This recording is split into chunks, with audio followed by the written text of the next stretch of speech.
नमस्ते फ्रेंड्स, स्वागत है आपका हमारे चैनल IQ क्रैक में। आज हम लोग पढ़ने वाले हैं केमिकल कैरेक्टरिस्टिक्स ऑफ वाटर के बारे में। तो बिना किसी देरी के चलिए शुरू करते हैं।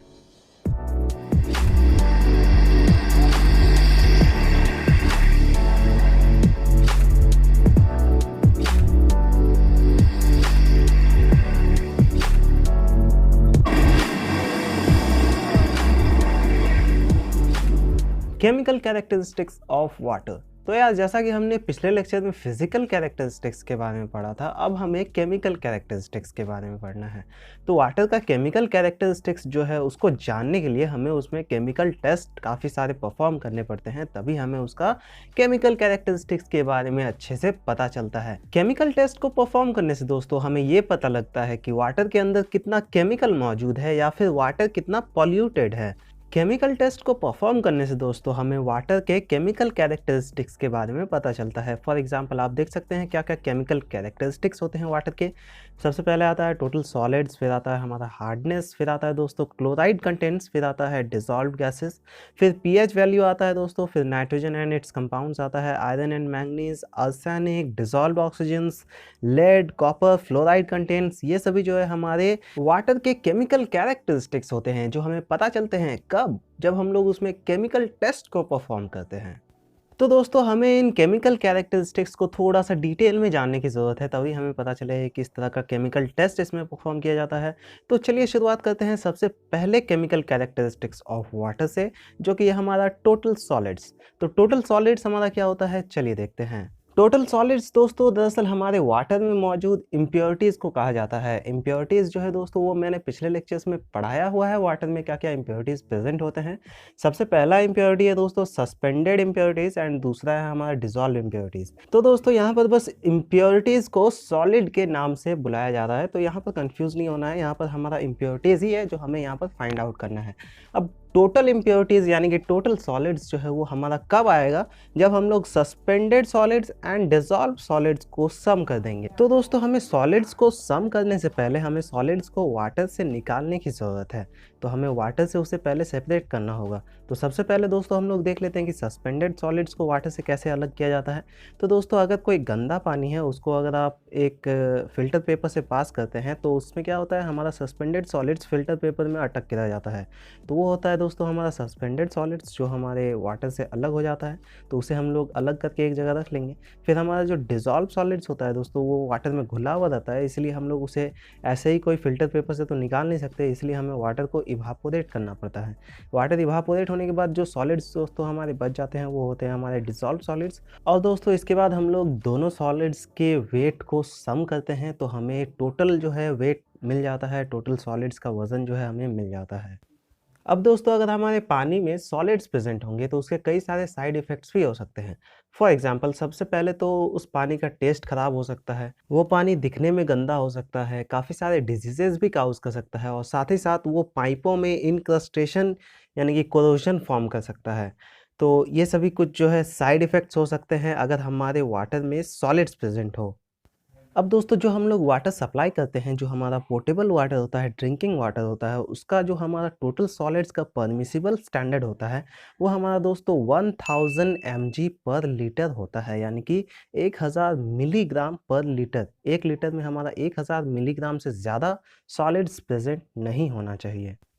तो दोस्तों ये था हमारा टोटल सॉलिड्स। अब हमारा नेक्स्ट आता है हार्डनेस। तो हार्डनेस ऑफ वाटर क्या होता है, चलिए देखते हैं। तो दोस्तों कभी कभी आपने देखा होगा कि जो हिली एरियाज होते हैं वहाँ पर कई सारे ऐसे हैंडपम्प्स होते हैं जहाँ से हमें हार्ड वाटर देखने को मिलता है, यानी कि थोड़ा कसेला टाइप का उसका टेस्ट होता है उस पानी का। और उस पानी की पहचान करना दोस्तों बहुत ही आसान होता है। उस पानी में अगर आप साबुन से कपड़े को धोएंगे तो साबुन का जो है झाग नहीं निकलता है, यानी कि साबुन कोई फोम जो है फॉर्मेशन नहीं करता है, उसका कोई झाग नहीं आता है। सोप्स को दोस्तों हार्ड वाटर में यूज़ करने से एक लेदर लाइक प्रिसिपिटेट फॉर्म होता है जिसको हम लोग स्कम बोलते हैं इंग्लिश में। ज़रा याद कीजिए आपने 10 क्लास में भी ऑर्गेनिक केमिस्ट्री में इसके रिलेटेड एक टॉपिक पढ़ा होगा जिसका नाम सोप्स एंड डिटर्जेंट करके था। तो उसमें भी हार्ड वाटर के बारे में डिस्कस किया गया था।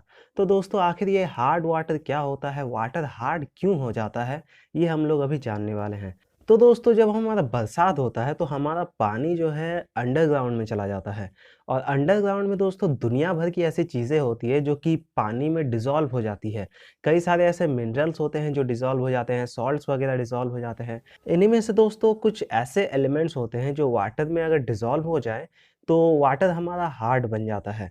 इनमें से कुछ एलिमेंट्स के नाम है दोस्तों कैल्शियम एंड मैग्नीशियम। तो ये आमतौर पर जो है पत्थरों में देखने को मिलते ही हैं। तो जब कैल्शियम एंड मैग्नीशियम हमारे वाटर में डिसॉल्व हो जाते हैं तो वाटर जो है वो हार्ड हो जाता है। अब दोस्तों जो वाटर का हार्डनेस है वो भी दो तरह का होता है। पहला है दोस्तों टेम्पररी हार्डनेस और दूसरा है परमानेंट हार्डनेस। तो दोस्तों सबसे पहले बात करते हैं वाटर के टेम्पररी हार्डनेस के बारे में। तो दोस्तों जो वाटर का टेम्पररी हार्डनेस होता है ना, वो कॉज होता है हमारा bicarbonates of calcium and magnesium ions की वजह से। बहुत ही इंपॉर्टेंट पॉइंट है दोस्तों, bicarbonates of calcium and magnesium ions की वजह से वाटर में टेम्पररी हार्डनेस कॉज होता है। ओके, टेम्पररी हार्डनेस में हमारा bicarbonates of calcium and magnesium ion की जरूरत पड़ती है। इसका केमिकल इक्वेशन दोस्तों आप अपने स्क्रीन पर देख सकते हैं। और ये जो टेम्पररी हार्डनेस ऑफ वाटर होता है दोस्तों, ये टेम्पररी इसलिए माना जाता है क्योंकि इसे हम लोग आसानी से रिमूव कर सकते हैं by boiling the water. Water को उबालने से दोस्तों ये हार्डनेस जो है आसानी से रिमूव हो जाता है, इसलिए इस तरह के हार्डनेस को हम लोग टेम्पररी हार्डनेस बोलते हैं। टेम्पररी हार्डनेस हमारा bicarbonates of calcium and magnesium ion की वजह से फॉर्म होता है। तो दोस्तों ये था हमारा टेम्पररी हार्डनेस ऑफ वाटर। अब हम लोग बात करते हैं परमानेंट हार्डनेस ऑफ वाटर के बारे में। तो दोस्तों जो हमारा परमानेंट हार्डनेस ऑफ वाटर होता है ना, ये कॉज होता है हमारा chlorides and sulphates of calcium and magnesium ions की वजह से। तो क्लोराइड्स और सल्फेट्स जो होते हैं कैल्शियम और मैग्नीशियम के, वो क्या क्या होते हैं? कैल्शियम सल्फेट हो गया, कैल्शियम क्लोराइड हो गया, मैग्नीशियम सल्फेट हो गया, मैग्नीशियम क्लोराइड हो गया। तो इन सभी चीज़ों की वजह से जो हमारे वाटर में हार्डनेस होता है ना, वो हमारा परमानेंट हार्डनेस कॉज होता है। तो chlorides and sulphates of calcium and magnesium जब हमारा आ जाएगा वाटर में, तो वो वाटर हमारा परमानेंटली हार्ड वाटर हो जाएगा और इस वाटर को हम लोग सिंपली बॉयल करके ट्रीट नहीं कर सकते हैं। इस तरह के हार्डनेस को रिमूव करने के लिए दोस्तों हमें कुछ स्पेशल ट्रीटमेंट्स का यूज़ करना पड़ता है, जो कि हम लोग आगे आने वाले लेक्चर्स में पढ़ेंगे। फिलहाल के लिए आप जान लीजिए कि हमारा जो परमानेंट हार्डनेस ऑफ वाटर होता है, इसके लिए हमें स्पेशल ट्रीटमेंट यूज़ करने की ज़रूरत पड़ती है, जो कि टेम्पररी हार्डनेस में नहीं था। ओके, तो ये कुछ डिफरेंस है। आप इसका डिफरेंस जो है अपने स्क्रीन पर देख सकते हैं। अब चलिए दोस्तों बात करते हैं हार्ड वाटर के कुछ साइड इफ़ेक्ट्स के बारे में। तो सबसे पहला साइड इफ़ेक्ट तो है दोस्तों कि इसका टेस्ट कसेला टाइप का होता है, बैड टेस्ट होता है। फिर अगर आप इसको खाना-वाना बनाने में यूज़ करते हैं तो इसमें काफ़ी सारे स्केल फॉर्मेशंस आपको देखने को मिल सकते हैं। व्हाइट-व्हाइट टाइप के स्केल्स जो है वो फॉर्म हो सकते हैं और ये जो है कोरोजन काउज़ कर सकता है, आपके पाइपलाइन में इंक्लूजन काउज़ कर सकता है। फिर दोस्तों ये ड्रिंकिंग पर्पस में या फिर वॉशिंग पर्पस में यूज़ में नहीं लाया जा सकता है इस वाटर को। तो दोस्तों अगर हम लोग यहाँ पर परमिसिबल स्टैंडर्ड की बात करें, चलिए एग्जांपल ले लेते हैं CaCO3 यानी कि कैल्शियम कार्बोनेट का। तो दोस्तों अगर हमारे 1 लीटर पानी में 0 से लेके 75 मिलीग्राम तक का कैल्शियम कार्बोनेट मिलता है, तो उसे हम लोग सॉफ्ट वाटर बोलते हैं। लेकिन दोस्तों अगर वही हमारा 75 टू 150 मिलीग्राम पर लीटर हो जाता है, तो उसे हम लोग मॉडरेटली हार्ड वाटर कहते हैं। फिर 150 टू 300 मिलीग्राम पर लीटर में हम लोग उसे हार्ड वाटर कहते हैं और 300 से अबव होने से दोस्तों उसे हम लोग वेरी हार्ड वाटर कहते हैं। तो टेबल देख लीजिए। तो दोस्तों ये था हमारा हार्डनेस ऑफ वाटर। अब हमारा नेक्स्ट केमिकल कैरेक्टरिस्टिक्स आता है क्लोराइड कंटेंट्स इन वाटर। तो दोस्तों जो हमारा क्लोराइड्स होता है वो वाटर में नेचुरली जो है पाया ही जाता है। रॉ वाटर जो होता है उसमें क्लोराइड की मात्रा जो है थोड़ी मोड़ी होती ही है नेचुरली। लेकिन दोस्तों अगर ये क्लोराइड्स की मात्रा बहुत ही ज़्यादा है हमारे पानी में, तो ये हमारे हेल्थ के लिए हानिकारक हो सकता है। अगर किसी वाटर सोर्स में दोस्तों हाई क्वांटिटी ऑफ क्लोराइड पाया जा रहा है, तो इसका सीधा-सीधा मतलब है कि वो वाटर पॉल्यूटेड है। हो सकता है कोई इंडस्ट्रियल वेस्ट या फिर सीवेज वगैरह कोई भी ह्यूमन एक्टिविटीज़ की वजह से जो वेस्ट निकलते हैं, वो सब जो है वाटर में डिस्पोज़ किए गए हों, जिसकी वजह से दोस्तों वाटर में क्लोराइड्स की क्वांटिटी बहुत ही ज़्यादा बढ़ गई है। अब दोस्तों वाटर में क्लोराइड्स की क्वांटिटी को पता करने के लिए उसे लेबोरेटरी में टेस्ट किया जाता है और इसके लिए दोस्तों silver nitrate and potassium chromate use किया जाता है। जब दोस्तों वाटर में सिल्वर नाइट्रेट को ऐड किया जाता है प्रॉपर कॉन्सेंट्रेशन के साथ, तो हमारा जो वाटर होता है दोस्तों उसमें एक रेडिश ब्राउन टाइप का प्रिसिपिटेट फॉर्म होने लगता है, और इसी से दोस्तों हमें पता चलता है कि वाटर में आखिर कितना क्लोराइड मौजूद है। तो दोस्तों चलिए अब हम लोग जान लेते हैं कि अगर हमारे वाटर में एक्सेस अमाउंट ऑफ क्लोराइड्स मौजूद है तो उसके क्या क्या साइड इफेक्ट्स हो सकते हैं। तो दोस्तों अगर हमारे वाटर में क्लोराइड्स प्रेजेंट है तो वाटर का टेस्ट जो है वो ख़राब हो सकता है। वाटर जो है पाइप्स को कोरोड कर सकता है, इंक्लूजन काउज कर सकता है पाइप्स में। और दोस्तों जो हमारे बॉयलर्स होते हैं उनमें स्केल फॉर्मेशन भी हो सकता है अगर हमारे वाटर में क्लोराइड कंटेंट्स हो तो। और बाद बाकी तो ये हमारे हेल्थ के लिए हानिकारक होता ही है, और मैंने ये पहले ही बताया हुआ है कि ये अगर एक्सेस अमाउंट में प्रेजेंट हो तो ये काफ़ी सारे डिजीज़ काउज कर सकता है ह्यूमन बॉडी को, ह्यूमन हेल्थ को। तो दोस्तों इसलिए हमें क्लोराइड कंटेंट को ध्यान में रख के वाटर को सप्लाई करना चाहिए। तो दोस्तों जो हमारा परमिसिबल स्टैंडर्ड होता है क्लोराइड कंटेंट्स का इन वाटर, वो होता है दोस्तों 250 ppm। तो दोस्तों ये था हमारा क्लोराइड कंटेंट्स इन वाटर। अब हमारा नेक्स्ट कैरेक्टरिस्टिक्स आता है डिसॉल्व गैसेस। तो चलिए देखते हैं कि डिसॉल्व गैसेस आखिर क्या होते हैं हमारे वाटर में। अब दोस्तों जो हमारा प्योर वाटर होता है वो अपने आप में ही ऑक्सीजन एंड हाइड्रोजन गैस से मिलकर के बना हुआ होता है। अब दोस्तों जो हमारा पोर्टेबल वाटर होता है उसमें हाइड्रोजन एंड ऑक्सीजन के अलावा भी बहुत सारे ऐसे गैसेस हैं जो कि मौजूद होते हैं। फॉर एग्जांपल उसमें हाइड्रोजन सल्फाइड होता है, मीथेन होता है, कार्बन डाइऑक्साइड होता है, क्लोरीन होता है। तो ये सभी जो गैसेस है उसमें मौजूद कैसे होते हैं ये हम लोग चलिए जान लेते हैं। अब दोस्तों अगर वाटर के मॉलिक्यूलर लेवल में आप बात करेंगे तो वाटर में जो है काफ़ी सारे मॉलिक्यूलर गैप्स मौजूद होते हैं, और उन गैप्स में जो है ये गैसेस आसानी से घुस जाते हैं, जिसकी वजह से ये गैसेस जो है वाटर में डिसॉल्व हो जाते हैं। फॉर एग्जांपल चलिए हम लोग मान लेते हैं कार्बन डाइऑक्साइड जो होता है, जो हमारे एटमॉस्फेयर में जनरली पाया ही जाता है। तो जब कार्बन डाइऑक्साइड वाटर के कांटेक्ट में आता है तो वो वाटर में डिसॉल्व हो जाता है। और जो मीथेन होता है दोस्तों, वो तो आप जानते ही है ऑर्गेनिक मैटर्स से रिलीज होता है। जब ऑर्गेनिक मैटर्स सड़ते हैं, डिकम्पोज होते हैं, तो वो मीथेन गैस को रिलीज करते हैं। तो जब भी हमारे वाटर में कोई ऐसे ऑर्गेनिक मैटर्स डिकम्पोज होते हैं, फॉर एग्जांपल पेड़ पौधे हो गए, पत्ते हो गए, फूड पिल्स हो गए, एनिमल वेस्ट हो गए, तो ये सभी चीज़ जब हमारे वाटर में डिकम्पोज होते हैं तो वाटर के अंदर जो है मीथेन गैस इनके कारण प्रोड्यूस होना स्टार्ट होता है, और वो मीथेन गैस हमारे वाटर में डिसॉल्व भी हो जाता है। जैसे कि दोस्तों आप लोग गटर में देखते होंगे, जो गटर का पानी होता है उसमें बहुत ही विभिन्न तरह की खुशबू या फिर बदबू जो है हमें सूंघने को मिलती है। तो वो सब भी जो है इसी तरह के ऑर्गेनिक मैटर्स के सड़ने की वजह से ही होती है। वो पानी में जो है मीथेन गैस हमारा डिसॉल्व हुआ रहता है, इसलिए पानी का ऑर्डर जो है वो काफ़ी भद्दा हो जाता है। और यार सबसे कॉमन एग्जांपल ले तो वाटर में डिसॉल्व ऑक्सीजन भी पाया जाता है। ऑक्सीजन भी जो है वाटर में डिसॉल्व होके रहता है। भले ही वाटर ऑक्सीजन से ही मिलके बना होता है, लेकिन उसमें एक्स्ट्रा ऑक्सीजन्स भी जो है कुछ डिसॉल्व होते हैं, जिसकी वजह से वाटर में मछलियाँ सर्वाइव कर पाती है। मछली जो होते हैं वो वाटर में मौजूद डिसॉल्व ऑक्सीजन से ही सांस लेते हैं, इसी के कारण तो मछलियाँ ज़िंदा रहती है। अब दोस्तों आपने नोटिस किया होगा कि जब गर्मियाँ आने लगती है तो तालाबों का पानी जो है वो सूखना स्टार्ट हो जाता है, और उनका टेम्परेचर जो है वो राइज़ होना स्टार्ट हो जाता है। तो आपने कभी देखा होगा कि मछलियाँ जो होती है वो ऊपर आकर सांस लेने की कोशिश करती है, पानी के ऊपर आ जाती है। तो ऐसा क्यों होता है? ऐसा इसलिए होता है दोस्तों क्योंकि गर्मियों में पानी का टेम्परेचर काफ़ी बढ़ जाता है, इंक्रीज़ हो जाता है, जिसकी वजह से उसमें जो डिसॉल्व गैसेस होते हैं वो धीरे-धीरे ख़त्म होने स्टार्ट हो जाते हैं, जिनमें से एक ऑक्सीजन भी होता है, और उसी के कारण मछलियों को साँस लेने में दिक्कतें होती है। इसीलिए मछली जो है सरफेस के ऊपर आके साँस लेने की कोशिश करती है। तो दोस्तों इससे हमें एक चीज़ तो साफ-साफ समझ में आ जाती है कि जो वाटर होता है उसमें डिसॉल्व्ड गैसेस मौजूद होते हैं। अब हमें डिसॉल्व गैसेस को कैसे हटाना है? सिंपली वाटर का टेम्परेचर को राइज़ करना है। उसे हम लोग अगर बॉयल करते हैं तो उससे डिसॉल्व गैसेस जो है वो रिमूव हो जाएँगे। सिंपल है ना?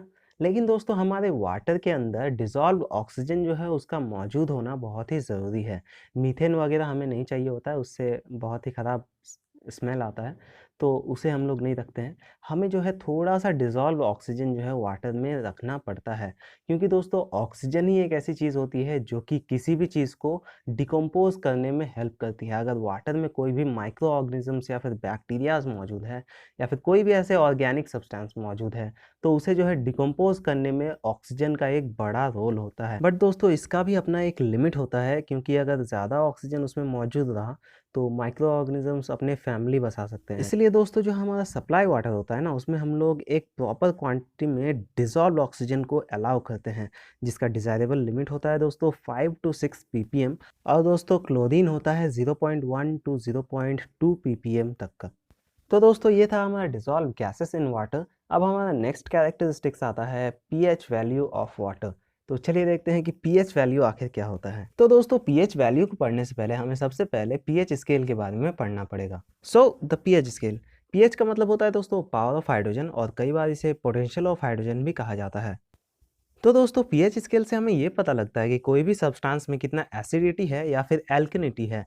एल्कनिटी का मतलब होता है बेसिसिटी, और या फिर वो न्यूट्रल है। पीएच दोस्तों एक तरह का यूनिवर्सल इंडिकेटर है जो हमें ये बताने में हेल्प करता है कि कोई भी सब्सटेंस या फिर फॉर एग्जांपल जो वाटर है वो कितना एसिडिक है या फिर कितना बेसिक है। तो दोस्तों पीएच स्केल को थोड़ा गहराई से समझने के लिए हमें थोड़ा सा इंडिकेटर्स के बारे में जानने की ज़रूरत है। तो दोस्तों आपने प्राइमरी स्कूल्स में लिटमस पेपर के बारे में तो पढ़ा होगा कि ब्लू लिटमस पेपर को अगर हम लोग एसिड्स में डालते हैं तो वो रेड में कन्वर्ट हो जाता है, और अगर हम लोग रेड लिटमस पेपर को बेसिक सॉल्यूशन में डालते हैं तो वो ब्लू कलर में कन्वर्ट हो जाता है।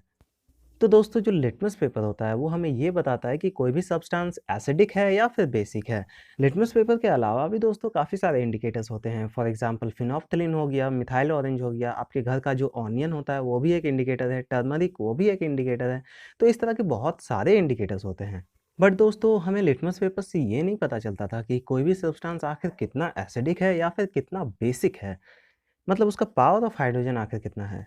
और दोस्तों जो बाकी के इंडिकेटर्स है जैसे कि मिथाइल ऑरेंज हो गया, फिनोप्थलीन हो गया, ये सब भी जो है एक स्पेसिफिक रेंज तक ही जो है एसिडिटी या फिर बेसिसिटी को इंडिकेट कर पाते थे। तो दोस्तों इसलिए हमें एक ऐसे इंडिकेटर की जरूरत थी जो कि सभी तरह के सॉल्यूशंस में पावर ऑफ हाइड्रोजन को फाइंड आउट कर सके। तो दोस्तों इसलिए इन सभी इंडिकेटर्स को मिला करके एक यूनिवर्सल इंडिकेटर तैयार किया गया है जिसका नाम है पीएच स्केल, जो कि हमें एग्जैक्टली बता सकता है कि कोई भी सब्सटेंस आखिर कितना एसिडिक है या फिर कितना बेसिक है। तो दोस्तों जो हमारा पीएच स्केल होता है वो देखने में कुछ इस तरह का होता है, और इसमें नंबरिंग किया हुआ रहता है 0 to 14 तक। अब दोस्तों कोई भी सॉल्यूशन अगर इस स्केल में 0 to 7 के रेंज में बैठता है तो उसे हम लोग एसिडिक सॉल्यूशन बोलते हैं, और जो सॉल्यूशन हमारा 7 to 14 के रेंज में बैठता है उसे हम लोग बेसिक सॉल्यूशन या फिर एल्कलाइन सॉल्यूशन बोलते हैं। और ऐसे सॉल्यूशन जिसका कि वैल्यू एग्जैक्टली 7 होता है उसे हम लोग न्यूट्रल सॉल्यूशन कहते हैं, जैसे कि वाटर या फिर सॉल्ट जो होता है NaCl, वो भी न्यूट्रल होता है। इसका सीधा-सीधा मतलब है दोस्तों कि अगर आप 7 की बाईं तरफ जाएँगे तो आपको एसिडिक चीज़ें देखने को मिलेंगी, और 7 की दाईं तरफ जाएँगे तो आपको बेसिक सब्सटेंस देखने को मिलेंगी। 7 के लेफ्ट साइड जैसे-जैसे आप जाते हैं वैसे-वैसे सब्सटेंस की एसिडिटी बढ़ते जाती है, और 0 में ये मैक्सिमम होती है, और जैसे-जैसे आप 7 से राइट की तरफ जाएँगे यानी कि 14 की तरफ जाएँगे आपको उधर बेसिसिटी देखने को मिलेगी, और जैसे-जैसे आप 14 की तरफ बढ़ेंगे वहाँ पर बेसिसिटी जो है बढ़ने लगेगी, और 14 में जाके मैक्सिमम जो है आपको बेसिसिटी यानी कि एल्कनिटी देखने को मिलेगी। तो दोस्तों जो हमारा यूनिवर्सल इंडिकेटर पीएच होता है ना, ये हमारा 2 तरह से पाया जाता है, एक लिक्विड फॉर्म में पाया जाता है और एक पेपर के फॉर्म में पाया जाता है। अब दोस्तों कोई भी सब्सटेंस जो होते हैं वो पीएच स्केल में किस तरह से सेट किए जाते हैं ये हम लोग चलिए जान लेते हैं। तो दोस्तों क्या होता है कि हमारा जो पीएच स्केल होता है वो बहुत ही कलरफुल टाइप का होता है। आप देख सकते हैं कैसा होता है हमारा पीएच स्केल। तो दोस्तों जब भी हम लोग यूनिवर्सल इंडिकेटर को किसी भी सॉल्यूशन में डालते हैं तो उसका कलर जो है रिस्पेक्टिव पीएच के हिसाब से चेंज हो जाता है, और उसको हम लोग पीएच स्केल में सेट कर पाते हैं। लेकिन दोस्तों इसमें भी एक प्रॉब्लम है कि हमें जो है इसमें गोटा-गोटा नंबर ही मिल पाता है। जैसे कि 1 हो गया, 2 हो गया, 3 हो गया। लेकिन हमने तो पढ़ा है कि यार पीएच वैल्यू 1.4 भी होता है, 3.5 भी होता है, 6.2 भी होता है। कहने का मतलब है कि यार हमें यहाँ पर एग्ज़ैक्ट पीएच वैल्यू जो है वो मिल नहीं पाता है विद द हेल्प ऑफ ये यूनिवर्सल सॉल्यूशन वगैरह। तो दोस्तों किसी भी तरह के सॉल्यूशन का एग्जैक्ट पीएच वैल्यू निकालने के लिए हमारे पास 3 तरह के मेथड्स अवेलेबल हैं। सबसे पहला है दोस्तों इलेक्ट्रॉनिक मेथड, दूसरा है क्लोरोमेट्रिक मेथड, एंड तीसरा है दोस्तों इलेक्ट्रोमेट्रिक मेथड। टेंशन मतलब हमें एक ही पढ़ना है जो कि है इलेक्ट्रोमेट्रिक मेथड। अब जो दोस्तों इलेक्ट्रोमेट्रिक मेथड होता है इसमें हमारे पास एक पीएच मीटर होता है, जो कि एक मशीन टाइप का होता है, तो उसमें हमें आसानी हो जाती है एग्ज़ैक्ट पीएच वैल्यू को निकालने में। अब दोस्तों यही हम लोग थोड़ा डिटेल में पढ़ने वाले हैं कि कंपोनेंट्स ऑफ पीएच मीटर आखिर क्या-क्या होते हैं और एक पीएच मीटर आखिर किस तरह से वर्क करता है। तो दोस्तों जो पीएच मीटर होता है ना, वो देखने में कुछ इस तरह का होता है। ये एक डिजिटल पीएच मीटर है। तो चलिए दोस्तों देखते हैं कि ये पीएच मीटर आखिर किस तरह से काम करता है। लेकिन उससे पहले हमें इसके कंपोनेंट्स को अच्छी तरह से स्टडी करना पड़ेगा। तो सबसे पहले देखते हैं दोस्तों इसके क्या-क्या कंपोनेंट्स हैं यहाँ पे। तो दोस्तों एक पीएच मीटर में 5 ऐसे कंपोनेंट्स होते हैं जिनके बारे में हमें जानने की बहुत ज़्यादा ज़रूरत होती है। सबसे पहला कंपोनेंट है दोस्तों इलेक्ट्रोड। तो दोस्तों यहाँ पर जो इलेक्ट्रोड यूज़ हुआ है ये ग्लास इलेक्ट्रोड है। एक और टाइप का इलेक्ट्रोड होता है दोस्तों जिसको हम लोग कैलोमेल इलेक्ट्रोड बोलते हैं। तो फिलहाल हमारे पास यहाँ पर एक ग्लास इलेक्ट्रोड मौजूद है इस पीएच मीटर में। फिर दोस्तों यहाँ पर आप देख सकते हैं ये जो स्विच है इसको हम लोग सिलेक्टर स्विच बोलते हैं। फिर उसके जो बाजू में स्विच है इसको टेम्परेचर कंट्रोल के लिए होता है ये। फिर उसके बाजू में जो है ये कैलिब्रेशन कंट्रोल के लिए ये स्विच होता है। और लास्ट में जो एक स्विच है दोस्तों ये एक ज़ीरो सेट नाम करके स्विच होता है। ये भी एक्चुअली कैलिब्रेशन कंट्रोल के लिए ही होता है। तो चलिए देखते हैं कि आखिर ये पीएच मीटर किस तरह से ऑपरेट किया जाता है, यानी कि इसका वर्किंग प्रोसीजर कैसा है। सबसे पहले तो दोस्तों इस इंस्ट्रूमेंट को यूज़ करने के लिए हमें मेन स्विच को ऑन करना पड़ता है। अब मेन स्विच मत पूछिए कहाँ होता है, ये बोर्ड में होता है जहाँ पे आप इसे प्लग इन करते हैं। फिर दोस्तों इसको हम लोग 15 मिनट के लिए वार्म अप होने देते हैं, यानी कि मशीन को थोड़ा गर्म होने देते हैं। इसके बाद आता है दोस्तों calibration and working process of pH metre. इसको समझाने के लिए दोस्तों मैंने एक वीडियो अटैच किया हुआ है, आप चाहे तो इसे देख सकते हैं। मैंने इसे थोड़ा सा फास्ट फॉरवर्ड कर दिया है क्योंकि वीडियो बहुत ही लंबा हो रहा था, तो थोड़ा सा आप मैनेज कर लीजिए। Calibration and working of pH metre. किसी भी सैंपल के पीएच को मेजर करने से पहले सबसे पहले हमको पीएच मीटर को कैलिब्रेट करना होता है ताकि हम उस सैंपल के पीएच को एक्यूरेटली मेजर कर सकें। तो इसके लिए हमको स्टैंडर्ड पीएच 7 और पीएच बफर टैबलेट की रिक्वायरमेंट होती है। ये जो आप कंटेनर देख रहे हैं इस कंटेनर में स्टैंडर्ड बफर टैबलेट है ऑफ पीएच 4, जिससे हमने स्टैंडर्ड बफर सॉल्यूशन बनाया है ऑफ पीएच 4। इसके लिए हमने एक टैबलेट को 100 ml डिस्टिल्ड वाटर में डिसॉल्व किया है as per the instruction given in the container. वैसे ही हमने स्टैंडर्ड बफर सॉल्यूशन बनाया है of pH 7 by using standard buffer tablet of pH 7। अब हम calibration of pH meter start करते हैं। तो सबसे पहले हम इलेक्ट्रोड को डीप करेंगे in the standard pH 7 buffer solution और उसके बाद टेंपरेचर नॉब को सेट करेंगे 25 डिग्री सेल्सियस और the temperature of the buffer solution, और उसके बाद हम फंक्शन नॉब को रोटेट करेंगे टू द पीएच मोड। और इसके बाद हमको वेट करना है जब तक कि डिस्प्ले की रीडिंग कांस्टेंट नहीं हो जाती। आप यहाँ पे देख सकते हैं डिस्प्ले की रीडिंग यहाँ पे कांस्टेंट हो गई है टू 5.41। डिस्प्ले की रीडिंग कांस्टेंट होने के बाद अब हमको कैलिब्रेशन नॉब को रोटेट करना होता है और कैलिब्रेशन नॉब को हम धीरे धीरे रोटेट करते जाएंगे जब तक कि डिस्प्ले की रीडिंग 7 ना हो जाए। मीन्स हमको डिस्प्ले की रीडिंग 7 होते तक कैलिब्रेशन नॉब को रोटेट करना होता है, क्योंकि जो स्टैंडर्ड सॉल्यूशन हमने लिया है उसका पीएच जो है 7 है, तो हमको वैल्यू को भी मीन्स जो डिस्प्ले की जो वैल्यू है उसको भी 7 में सेट करना है। और अब आप यहाँ पे देख सकते हैं कि हमने यहाँ पे डिस्प्ले की रीडिंग 7 पे सेट कर लिया है। और हमेशा इस चीज़ का ध्यान रखें कि हमको कैलिब्रेशन को स्टार्ट करने के लिए हमको सबसे पहले पीएच 7 को यूज़ करना होता है और उसके बाद पीएच 4 को यूज़ करना होता है, क्योंकि पीएच 7 पे जो वैल्यू होती है इलेक्ट्रोड की वो 0 पॉइंट पे होती है और हमेशा जो है 0 पॉइंट कैलिब्रेशन को पहले किया जाता है। और इसके बाद हम वापस से जो फंक्शन नॉब को उसको पीएच मोड से स्टैंड बाय मोड में लाएंगे और इसके बाद इलेक्ट्रोड को हम रिमूव करेंगे from the standard buffer solution. और स्टैंडर्ड बफर सॉल्यूशन को हटाने के बाद और इसके बाद हम एक खाली बीकर रखेंगे इलेक्ट्रोड के नीचे और इस इलेक्ट्रोड को हम रिंस करेंगे with the distilled water. Distilled water से इलेक्ट्रोड को अच्छे से रिंस करने के बाद इसके बाद हम इसको ड्राई करेंगे with the help of tissue paper. हमको जेंटली ड्राई करना है, हमको इलेक्ट्रोड को रब नहीं करना है। अगर हम प्रेस करते हैं, रब करते हैं तो इलेक्ट्रोड डैमेज होने के चांस हो सकते हैं, इसलिए हमको जेंटली जो है ड्राई करना है with the help of tissue paper. PH electrode को अच्छे से डिस्टिल्ड वाटर में रिंस करने के बाद और टिश्यू पेपर से ड्राई करने के बाद अब हम इसको वापस से second standard buffer solution of pH 4 में डिप करेंगे और फंक्शन नॉब को स्टैंड बाय मोड से पीएच मोड में लाएंगे। और उसके बाद हम जो स्लोप नॉब है उस स्लोप नॉब को धीरे से उसको रोटेट करेंगे और इस स्लोप नॉब को हम रोटेट करते हैं डिस्प्ले की रीडिंग 4 होते तक। आप यहाँ पे देख सकते हैं डिस्प्ले की रीडिंग यहाँ पे 4 हो गई है। अब हम वापस से जो फंक्शन नॉब है उसको पीएच मोड से स्टैंड बाय मोड में लाएंगे और ये हमारा पीएच मीटर कैलिब्रेट हो गया किसी भी सैंपल के पीएच को एक्यूरेटली मेजर करने के लिए। तो इसको कंफर्म करने के लिए अगेन हम इलेक्ट्रोड को रिंस करेंगे विद द डिस्टिल्ड वाटर और उसके बाद हम टिश्यू पेपर से इलेक्ट्रोड को ड्राई करेंगे और ड्राई करने के बाद अगेन हम इसको डीप करेंगे into the standard buffer solution of pH 7। और इसके बाद हम फंक्शन नॉब को स्टैंड बाय मोड से पीएच मोड में लाएंगे और डिस्प्ले की कांस्टेंट रीडिंग आते तक हम वेट करेंगे। और यहाँ पे हमको कैलिब्रेशन नॉब और स्लोप नॉब को डिस्टर्ब नहीं करना है। और आप यहाँ पे देख सकते हैं जो पीएच मीटर का जो डिस्प्ले है वो पीएच 7 पे कांस्टेंट हो गया है, जो कि हमारे स्टैंडर्ड सॉल्यूशन का पीएच था। इसके बाद हम फंक्शन नॉब को वापस से स्टैंड बाय मोड में लाएंगे और अगेन हम इलेक्ट्रोड को रिंस करेंगे विद द डिस्टिल्ड वाटर और डिस्टिल्ड वाटर से रिंस करने के बाद अगेन हम इसको ड्राई करेंगे विद द टिश्यू पेपर। और उसके बाद हम जिस सैंपल का हमको पीएच को मेजर करना है उसमें हम इलेक्ट्रोड को डिप करेंगे और पीएच इलेक्ट्रोड को सैंपल में अच्छे से डिप करने के बाद अब हम फंक्शन नॉब को स्टैंड बाय मोड से पीएच मोड में लाएंगे सैंपल के पीएच को मेजर करने के लिए। और इस चीज़ का हमेशा ध्यान रखें कि कैलिब्रेशन के बाद मीन्स पीएच मीटर को कैलिब्रेट करने करने के बाद हमको स्लोप नॉब और कैलिब्रेशन नॉब को डिस्टर्ब नहीं करना होता है किसी भी सैंपल के पीएच को मेजर करते टाइम। और इस पीएच इलेक्ट्रोड को यूज करने के बाद इस पीएच इलेक्ट्रोड को अच्छे से डिस्टिल वाटर में रिंस करते हैं और डिस्टिल वाटर से रिंस करने के बाद इस पीएच इलेक्ट्रोड को स्टोरेज सॉल्यूशन जो कि है पोटेशियम क्लोराइड सॉल्यूशन में उसको डिप करके रखा जाता है। और आप यहाँ पे देख सकते हैं जो डिस्प्ले की जो रीडिंग है वो कांस्टेंट हो गई है टू 11.50 मींस हमारे सैंपल का जो पीएच है वो है 11.5। तो दोस्तों आई होप आपको समझ में आ गया होगा कि पीएच मीटर आखिर किस तरह से काम करता है और हम लोग किसी भी सॉल्यूशन का एग्जैक्ट पीएच वैल्यू किस तरह से निकालते हैं। तो दोस्तों जो हमारा वाटर सप्लाई होता है उसका पीएच वैल्यू जो है एज पर WHO 6.5 से लेकर 9.2 के रेंज में होना चाहिए, इससे ज़्यादा भी नहीं, इससे कम भी नहीं। इसलिए दोस्तों कोई भी वाटर सोर्स में अगर हमें 6.5 टू 9.2 के बीच का पीएच लेवल वाला वाटर मिलता है तो उसे हम लोग एक एक्सीलेंट और एक्सेप्टेबल वाटर सोर्स मानते हैं। अब दोस्तों अगर हमारे वाटर का पीएच लेवल जो है उसे अच्छे से मेंटेन नहीं किया गया तो इसके कई सारे साइड इफ़ेक्ट्स हो सकते हैं।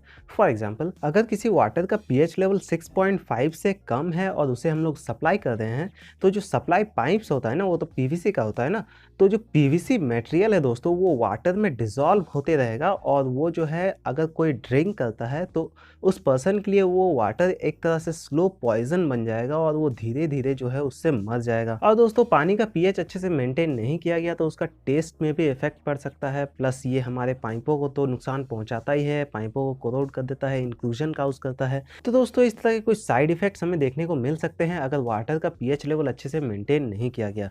तो दोस्तों इसलिए दुनिया की कई सारे अथॉरिटीज़ ने मिल करके वाटर का पीएच लेवल का एक लिमिट सेट किया हुआ है जो कि आपको इस टेबल में शो हो रहा होगा। तो दोस्तों ये था हमारा पीएच ऑफ वाटर। तो चलिए अब हम लोग आगे बढ़ते हैं अपने नेक्स्ट केमिकल टेस्ट की ओर जो कि है नाइट्रोजन एंड इट्स कंपाउंड्स।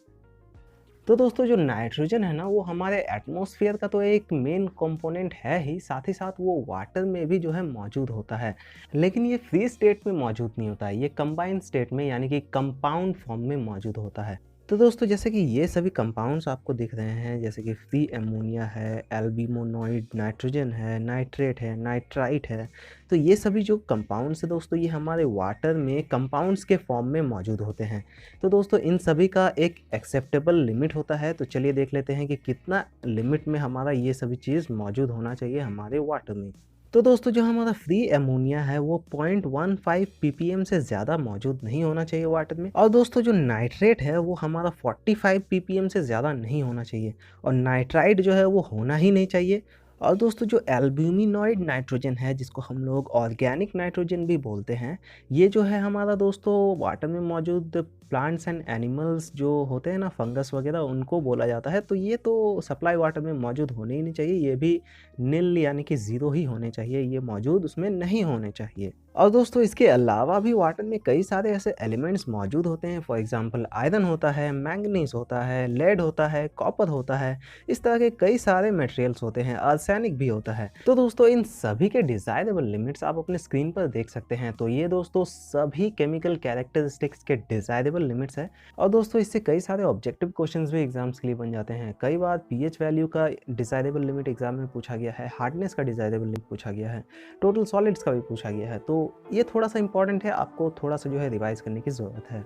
तो दोस्तों यही था हमारा केमिकल कैरेक्टरिस्टिक्स ऑफ वाटर। आगे आने वाले लेक्चर्स में हम लोग बायोलॉजिकल कैरेक्टरिस्टिक्स ऑफ वाटर के बारे में पढ़ने वाले हैं। दोस्तों अगर आपको इस लेक्चर का PDF फॉर्मेट चाहिए तो आप इसके लिए इस टेलीग्राम चैनल को ज्वाइन कर सकते हैं। यहाँ पर आपको सभी लेक्चर्स के PDF फॉर्मेट मिल जाएंगे। तो टेलीग्राम में आप पर जाकर सर्च कीजिए IQ क्रैकर, या फिर डायरेक्टली मैं आपको नीचे में डिस्क्रिप्शन में उसका लिंक दे दूँगा, आप वहाँ से भी जाकर के इस चैनल को ज्वाइन कर सकते हैं। तो दोस्तों आई होप आपको आज का वीडियो पसंद आया होगा। अगर आपको हमारा ये वीडियो पसंद आया है तो प्लीज़ इस वीडियो को अपनी तरफ से एक लाइक ज़रूर करें और शेयर करें अपने सभी फ्रेंड्स के साथ, और सब्सक्राइब करके घंटे के बटन को दबाएं ताकि आगे आने वाली वीडियोज़ आप मिस ना कर सकें। धन्यवाद दोस्तों हमारा ये वीडियो देखने के लिए।